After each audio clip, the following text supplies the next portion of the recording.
Walikuja maelfu kwa Yesu, hawakubeba chakula chochote, lakini kijana mdogo alikuja na mikate 5 na samaki 2.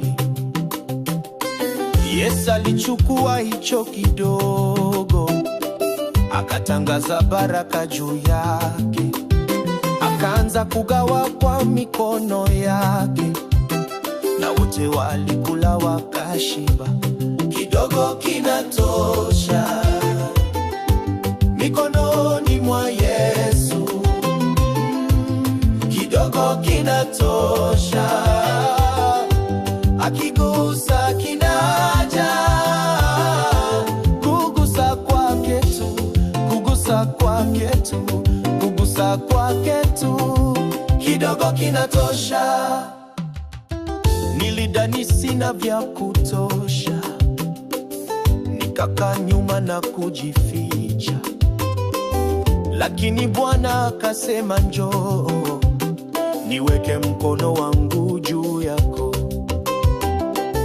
Aliniuliza nini nilicho nacho, sikujua kama kinatosha, lakini alikigawa kwa rehema.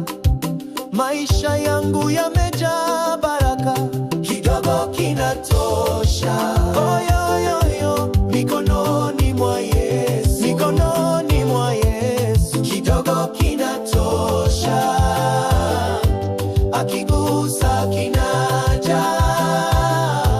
Kugusa kwake tu, kugusa kwake tu, kugusa kwake tu, kidogo kinatosha, kidogo kinatosha. Oh, mikononi mwa Yesu, kidogo kinatosha, akigusa kinaja.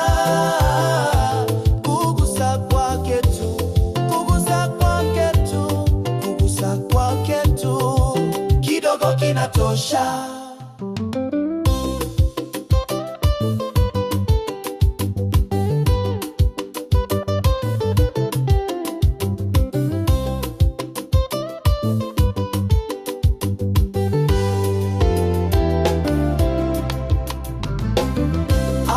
Ameniguza